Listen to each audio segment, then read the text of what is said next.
The first mistake the SCI-FI researchers made was assuming predator instincts were universal. The second was believing that humans didn't notice when they were being treated like curiosities in a cage. Dr. Kalen Var shook his head as he stared at the reinforced glass enclosure. Inside, a predator cub crouched low, hackles raised, its dark golden eyes fixed on the group of scientists who had gathered for the demonstration. Its sleek body was already the length of a grown man's torso, and its fangs gleamed in the artificial light of the laboratory. The cub's ears flattened against its skull, tail lashing back and forth in warning. Beside Kalen, Professor Sarath adjusted his translator collar and addressed the audience of diplomats and military officers in a practiced, clinical tone. Observe closely. This specimen is a juvenile Carathian hunting beast, apex predator of its native jungle moon. At 6 months, its instincts are fully formed. It will recognize threats instinctively and respond accordingly. The audience leaned forward eager. And today, Sarath continued, we will demonstrate those instincts in the presence of the most curious anomaly we have yet encountered, the human. There was a rustle of amusement among the crowd. Some muttered about primitive deathworlders. Others chuckled intrigued. And standing in the spotlight of their attention, leaning against the wall with his arms crossed and an unreadable smirk on his face, was Sergeant Daniel Holt. He looked out of place in the sterile alien lab. His uniform was patched from field repairs, his boots scuffed from long marches.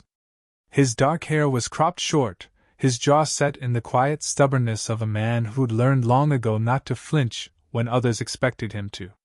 He raised an eyebrow as Sarath gestured toward him. Humans, the professor explained, emit a peculiar presence that seems to disrupt predator-prey recognition models. Lesser species freeze in terror at their approach, while even apex predators show heightened aggression. We hypothesize it is due to the predator resonance effect, an aura, if you will, that signals lethal threat. Watch now as the cub instinctively reacts to him. The glass partition slid open with a hiss. Daniel's smirk faded just slightly as he stepped inside. The door sealed shut behind him with an ominous clunk. For a moment, only the cub's low growl filled the air, reverberating through the floor. The crowd leaned forward, expecting violence. The cub's muscles bunched. Its claws scraped against the flooring. And then, in one sudden, furious leap, it hurled itself straight at the human. Gasps rippled through the spectators. Some recoiled. A few whispered bets on whether Holt would survive more than a few seconds unarmed. Daniel did not move. His hand twitched toward his hip, instinct, but he stopped himself. Instead, he stood his ground, posture relaxed, eyes steady. The cub skidded to a halt just a meter away, lips peeled back in a snarl. Saliva dripped from its jaws as it circled him. The human's so-called predator resonance should have triggered a frenzy. Any rational observer expected the cub to attack, claw, and bite until the chamber was painted red. But it didn't. The cub paused. Its growl faltered, replaced by a confused chuffing sound. It sniffed at the air, ears flicking. The tension in its muscles eased just slightly, though its eyes never left Daniel's face. Daniel crouched down slowly, keeping his movements smooth and deliberate.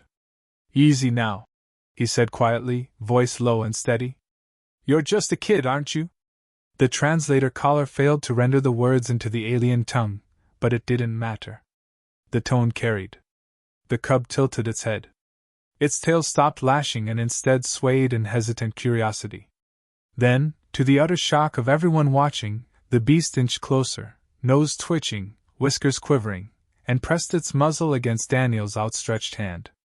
A stunned silence fell over the chamber. Impossible, Sarath whispered. It should be afraid. Daniel didn't hear him. His attention was fixed entirely on the cub. Slowly he stroked its fur, ignoring the sharp teeth just inches from his wrist.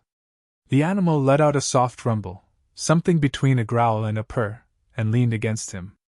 The human chuckled. You're not so scary up close. You just wanted someone to stop treating you like a monster, huh? The cub's response was not a snarl, not a swipe of its claws, but something so ordinary it was absurd.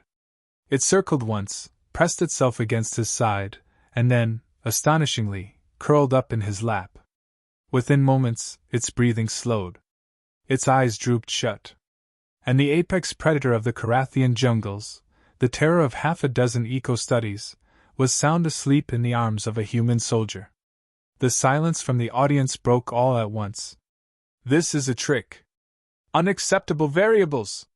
No predator does this. Kill it and start over. Kalen Var alone did not join the outcry. His throat worked as he swallowed hard, eyes locked on the bizarre tableau. The human sitting casually on the floor, stroking the sleeping cub's fur as though it were nothing more than a house pet. The cub, utterly unafraid, more trusting than any documented interaction had ever shown. Something profound was happening here, something that shook the foundation of every assumption the galaxy had made about humans. Daniel looked up at the observation glass, one eyebrow raised. You all wanted a demonstration? Looks like your science missed a step. Professor Sareth slammed his claws against the console. This proves nothing. The subject is malfunctioning, defective. Defective? Daniel cut in, his voice sharp. That's not defective. That's trust. Maybe the problem isn't the cub. Maybe the problem's in how you've been looking at us. His words rippled through the audience more deeply than he knew. The diplomats whispered, the officers shifted uncomfortably. A few glanced at the cub again, uneasy. Because in that moment, they realized something terrifying. If even a predator cub, engineered by nature to fear and kill, could find comfort in the arms of a human, then what did that say about humanity's true nature? Were they monsters disguised as allies? Or something even more unpredictable? Kalen pressed his palms against the glass, his heart pounding. He wasn't sure if he'd just witnessed the beginning of a new era of cooperation, or the first sign of a far greater danger. And Daniel Holt? He just leaned back against the wall, scratching the cub's ears, utterly unconcerned with the storm of panic breaking out beyond the glass.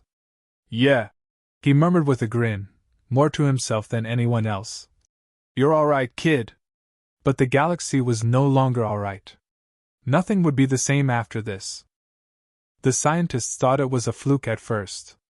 Surely, the predator cub had been disoriented, frightened, confused by the new smells and sounds of the lab. Surely that explained why it hadn't sunk its needle-like teeth into the human's hand, why it hadn't ripped free from its restraints the way its species normally did, why it hadn't hissed or shrieked or gone for the eyes. Surely that explained why, of all things, it had crawled into the human's lap and fallen asleep. But the next morning proved them wrong. The cub stirred in its containment pod, restless, claws scraping faint lines into the reinforced glass. The researchers prepared tranquilizers, steel gloves, and shock batons. No one trusted the beast, not even in infancy. Its species had been declared one of the most dangerous apex predators in 3 quadrants. The mature ones could tear armored scouts in half with a swipe of their claws. Even the cubs, barely the size of a human toddler, carried instincts for killing. Except this one. When the door slid open and the human entered, Rory, the xenobiologist everyone treated like a glorified lab assistant, the cub froze. Its ears flattened. Its nose twitched. And then, to the stunned disbelief of the onlookers, it bounded toward him with the eager waddle of a pet recognizing its master. The researchers cursed and shouted warnings. Rory dropped the tray of instruments in his hands and braced himself, expecting at least a painful bite. But the cub launched itself straight into his arms, purring like a broken engine, tiny claws hooked in his shirt, not to shred him, but to cling.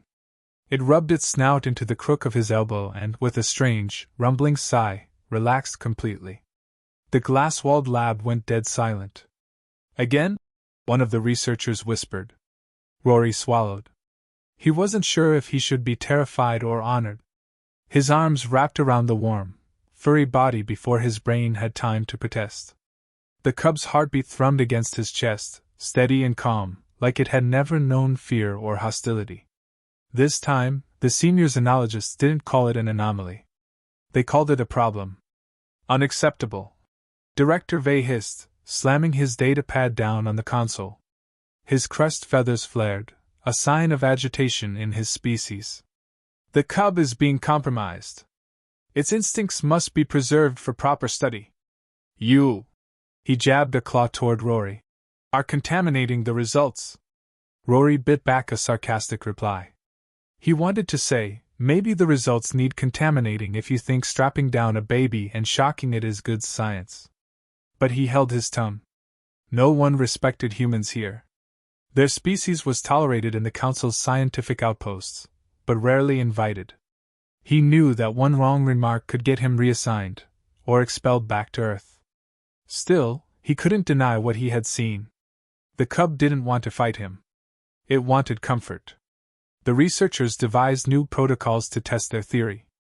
They forbade Rory from entering the lab for a full cycle, observing the cub's behavior with automated feeders and robotic caretakers. Deprived of him, the creature grew restless.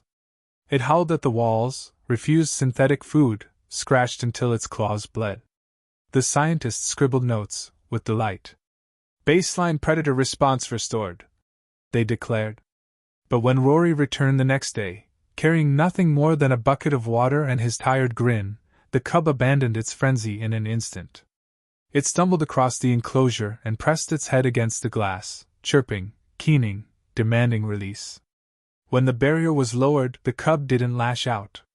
It collapsed into his arms as though it had been holding its breath all night. That was when things escalated. The Council didn't tolerate mysteries. Word of the human anomaly spread through the research station like a plasma fire. Other species demanded to see it for themselves, representatives from predator world colonies, rival xenologists eager to discredit Director Vey, and a smattering of military observers who always kept one eye on potential weapons. One by one they tried. The cub hissed at them all. Snapped. Scratched. Drew blood. And then Rory would step in, murmuring nonsense words in his lazy human drawl, scratching behind the creature's ears, letting it gnaw harmlessly at the thick leather of his gloves. Within minutes the cub would melt again, purring, content, safe. The outsiders watched with varying shades of suspicion and awe. Impossible, one growled. Fascinating, another whispered. Dangerous, muttered the military observer, eyes narrowing. Director Vey, humiliated by the attention, doubled the experiments. He ordered separation drills, fear induction, exposure to scents and sounds designed to trigger aggression. But the cub resisted only until Rory arrived. With him, it obeyed commands it had never been trained for. It followed when he pointed. It released food it had been hoarding when he scolded softly. It even allowed him to examine its sharp little teeth and claws without protest. The problem had become undeniable. The predator cub wasn't bonding to its species' instincts. It was bonding to Rory. And that bond was reshaping the entire project. The complications didn't stop there. Rory began noticing subtle changes, things the others dismissed as coincidence. The cub didn't just calm in his presence. It learned from him. When he stretched, it mimicked. When he drank from a cup, it clumsily pawed at one too. When he laughed, the cub tilted its head, chirped, and sometimes even made a noise eerily similar. It wasn't just imprinting. It was adapting. One evening, Rory stayed late in the lab, finishing reports that the senior xenologists refused to acknowledge. The cub, restless in its enclosure, yipped until he finally caved and let it curl against his boots. He bent down to scratch its head. "You're not supposed to like me, you know," he whispered. "You're supposed to be terrifying. You're supposed to grow up and make half the galaxy wet themselves." The cub blinked up at him with wide, unblinking eyes, then nuzzled deeper into his shin like it hadn't understood a word, or like it understood too much. For the first time, Rory wondered if this wasn't just about comfort. Maybe the cub wasn't failing its instincts. Maybe it was rewriting them. And maybe, just maybe, humans weren't as irrelevant to the galaxy as everyone liked to think. The breaking point came 3 days later. Director Vey, frustrated with stalled progress, ordered a live trial, introduce a controlled threat into the cub's enclosure, and observe its predatory response. Against Rory's protests, the team released a smaller, harmless herbivore from a nearby planet, a creature bred for docility, incapable of real defense. The cub stalked it at first. Instinct took over, tail twitching, muscles coiled, fangs bared. The researchers leaned forward, datapads glowing, certain they were finally about to record proper behavior. Then Rory coughed. Just once. Nervous, involuntary. The cub froze mid-pounce. It turned. Saw him. Its growl melted into a chirp. It bounded back to him and ignored the cowering herbivore entirely, climbing into his lap with a smug little trill. The lab exploded in arguments. Some accused Rory of sabotage. Others accused the cub of being defective. Director Vey roared threats of disciplinary action. But over all their voices, Rory realized something else, something far more dangerous than a failed experiment. The cub had made a choice. It wasn't following instinct anymore. It was following him. And the galaxy would not react kindly when it found out that one of its most feared predators had fallen asleep in a human's arms instead of sharpening its claws. The alarm in the research wing was not a sound that anyone ignored. Harsh, jagged, it ricocheted through the corridors with the promise of disaster. Zayla nearly dropped her datapad, her claws skittering against the smooth floor as she rushed toward the source. But she already knew where the crisis was centered. She didn't need the flashing red panels or the chorus of warning sirens. She knew. It was the containment chamber. The predator cub. And the human. When Zayla rounded the last corner, a wall of researchers blocked her view. They were clustered around the observation window, muttering and clicking in disbelief. Several guards had their hands on their weapons, their tails lashing nervously. "Move aside!" she barked, her voice carrying the sharp edge of command. They parted enough for her to see. Inside the reinforced glass chamber, the predator cub was no longer the placid, curious thing it had been hours before. Its fur bristled in jagged ridges, the ridgeline along its spine glowing faintly with the species' bioluminescent warning. The air shimmered around its muzzle as it exhaled heat in short, ragged bursts. The sound wasn't a purr or a growl. It was a rumble, low and resonant, like stone about to fracture. And yet, the cub wasn't focused on the researchers, or the cameras, or the glaring lights of containment. It was fixed entirely on one figure sitting cross-legged on the chamber floor. Elias. The human didn't flinch. Didn't move. He sat with his hands resting loosely on his knees, eyes calm, breath steady. The cub prowled in a tight circle around him, restless energy rippling through every motion, but never lunged. The two locked gazes like participants in some primal ritual. Zayla felt her frills stiffen with unease. This wasn't how a predator cub behaved under stress. It should have lashed out, tearing at walls, clawing for escape. It should have turned feral, as every instinct bred into it dictated. Yet here it was, restless, dangerous, but held in some strange balance by the human's presence. "Why hasn't he moved?" one of the researchers whispered. "It could strike at any second." "Maybe he knows if he does it will," another muttered back. A guard hissed. "We can't wait. We should deploy shock gas and put the beast down before." "No," Zayla snapped. "If you flood that chamber, you risk killing them both. Hold position." She kept her eyes on Elias, searching for clues. What was he doing? His posture wasn't defensive. His hands weren't clenched, ready to strike. He radiated stillness. A deliberate stillness, the kind that animals in the wild used when they didn't want to provoke a fight. The cub halted suddenly, lowering itself onto its haunches just a meter from him. Its bioluminescence flickered uncertainly, the sharp ridges dimming as its rumble softened. Elias tilted his head slightly, as if acknowledging the change. Then the impossible happened. The cub crept closer, paw by paw, until it was near enough that Elias could have reached out and touched its muzzle. And instead of striking, it pressed its head against his chest. A deep, vibrating sound filled the chamber, unmistakable even through the glass. A predator's purr. Gasps and chittering erupted from the researchers. One nearly dropped their recorder. The guards looked like they'd seen a ghost. Zayla's breath caught in her throat. This wasn't just unlikely, it was unprecedented. Predator cubs did not bond with other species. They didn't seek comfort.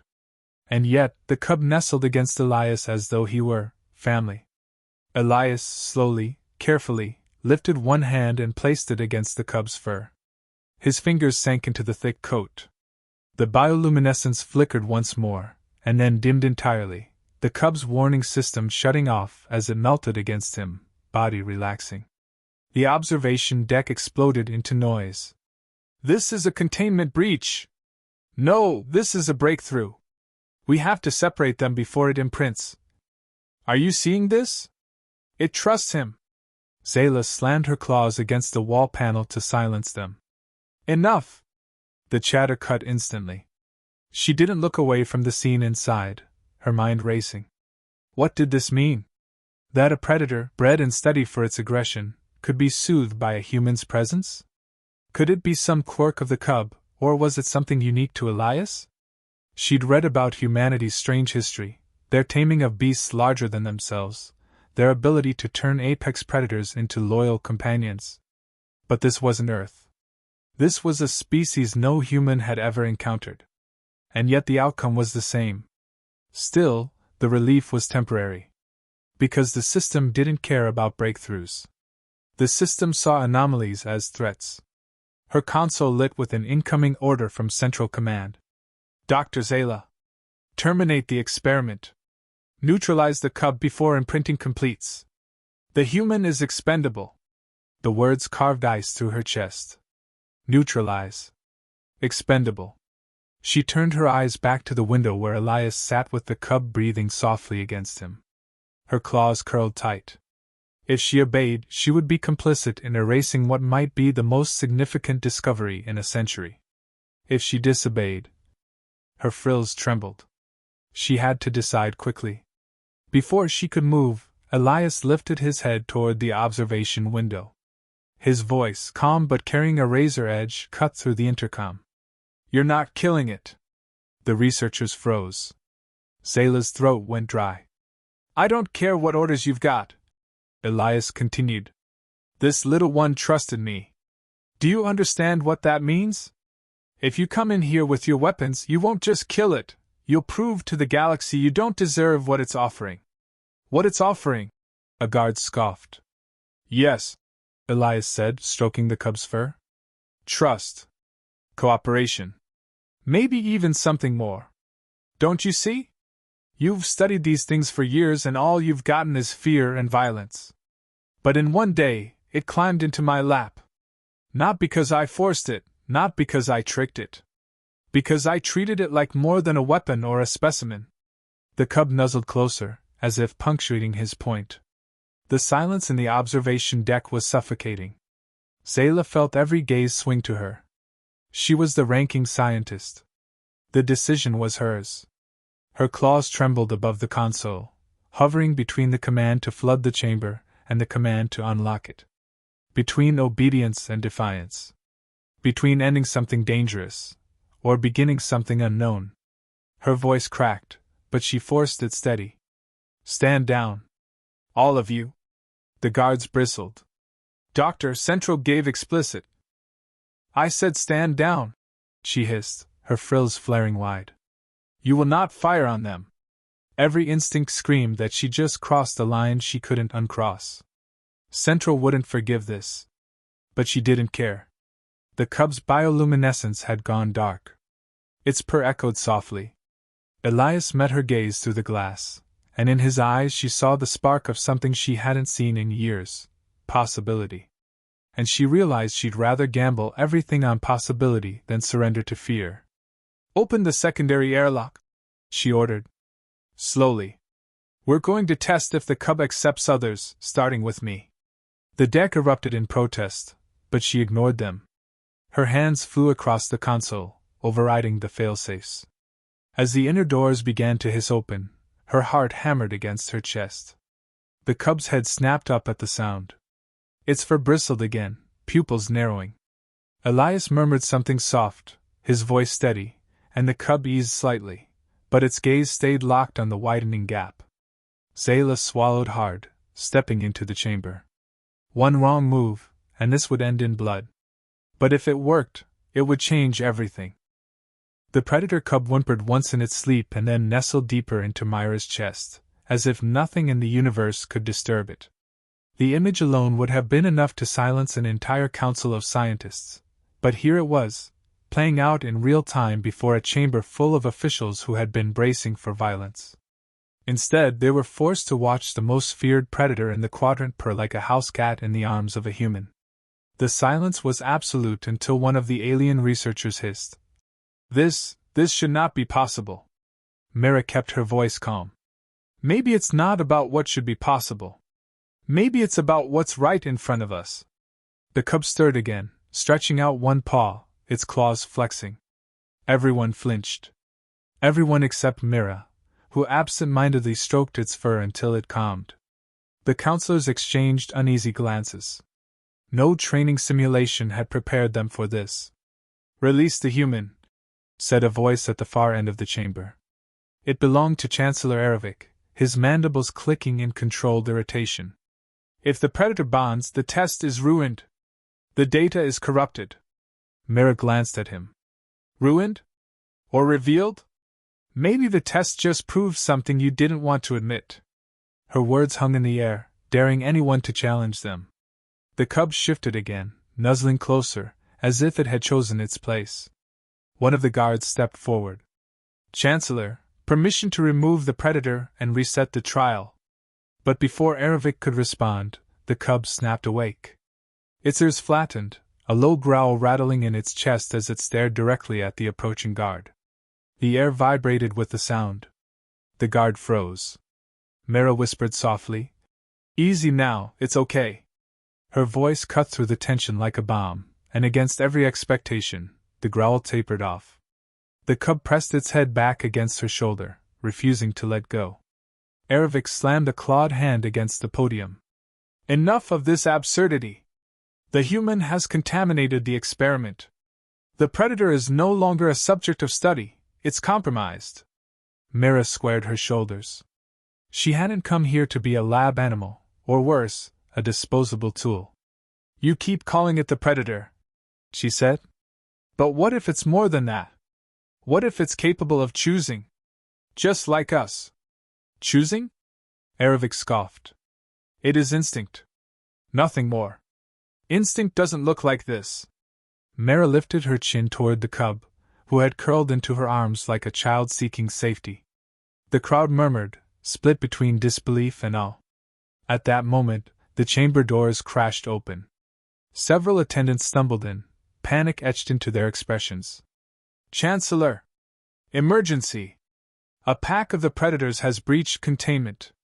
They're in the corridors!" Caves rippled instantly. The chamber erupted in alarmed shouts. Officials scrambled. Guards unholstered weapons. The Chancellor's composure shattered, mandibles flaring wide. "Seal the chamber," he barked. "Do not let them inside!" But Myra's gaze fixed on the cub in her arms. Its ears twitched, its breathing quickened. It wasn't afraid for itself, it was afraid for its kin. She felt it in the tension of its tiny body. "Mira," whispered Jalen, the human technician who had accompanied her, appearing from the side. "We need to get out. Now." But Mira shook her head slowly. "No. Look at it. It knows what's happening." Jalen frowned. "And what do you suggest? We can't fight a pack of full-grown predators." Mira took a deep breath, steadying herself. "Maybe we don't have to." The pounding of claws echoed in the distance, closer and closer. The guards aimed their weapons toward the sealed doors, the room bristling with tension. And then the doors shuddered. A massive claw ripped through the metal. Screeches filled the air as the predators forced their way inside. The chamber erupted. Bolts of plasma streaked across the room. Officials ducked behind barriers. The predators roared in fury, their glowing eyes locked on everything and everyone. But Mira didn't move. She stood in the center of the chaos, holding the cub. The moment the larger predators burst in, they froze. Their nostrils flared, catching the scent of their offspring. Their gazes fixed on Mira. Everyone around her braced for the kill. Instead, the pack's leader, the largest of them, with scars across its muzzle, lowered its head and made a low, vibrating sound. Not a growl. Not a threat. Something else. Mira stepped forward slowly, her arms cradling the cub. Is this what you were all so afraid of? She asked the council. Not monsters. Family. The cub wriggled, eager to leap down, and Mira carefully placed it on the floor. It bounded toward the leader, chirping, then turned back halfway to glance at Mira. The bond was unmistakable. The leader nudged the cub protectively, then shifted its gaze back to Mira. A silent acknowledgement passed between them, something ancient and unspoken. The guards, shaking, raised their weapons again. Mira spread her arms. Don't. If you fire, they'll fight. But they don't want to fight. They want this back. She gestured toward the cub. The Chancellor hissed. You're gambling with every life in this chamber. No, Mira replied. I'm showing you the truth you refuse to see. These predators aren't mindless beasts. They can bond. They can trust. And if a cub can trust me, she took a step closer to the leader. Then maybe a pack can, too. The leader sniffed the air, then brushed its massive head briefly against her arm before turning to lead its pack out of the chamber. The cub followed, pausing only to nuzzle Mira's leg before bounding after its kin. Silence fell once more. Every official, every guard, every scientist stared, wide-eyed and shaken. What had just happened defied everything they thought they knew. Mira exhaled slowly. You can keep running your tests. Or you can start rewriting your assumptions. But you can't deny what you just saw. The Chancellor slumped back, fury and disbelief warring across his features. But he said nothing. Because there was nothing left to say. As the chamber doors closed, Mira finally allowed herself to smile faintly. Guess the cub made its choice. Jalen chuckled nervously. And so did the galaxy. Because after this, nothing will ever look at humans the same way again. The story ends here. Predators once feared as unstoppable killers now revealed to be creatures capable of trust and kinship, with humans at the center of rewriting the rules. Humanity wasn't just surviving in the galaxy anymore, they were changing it. And if you enjoyed this story, make sure to subscribe to the Void Narratives for more tales where humanity stands tall in the stars.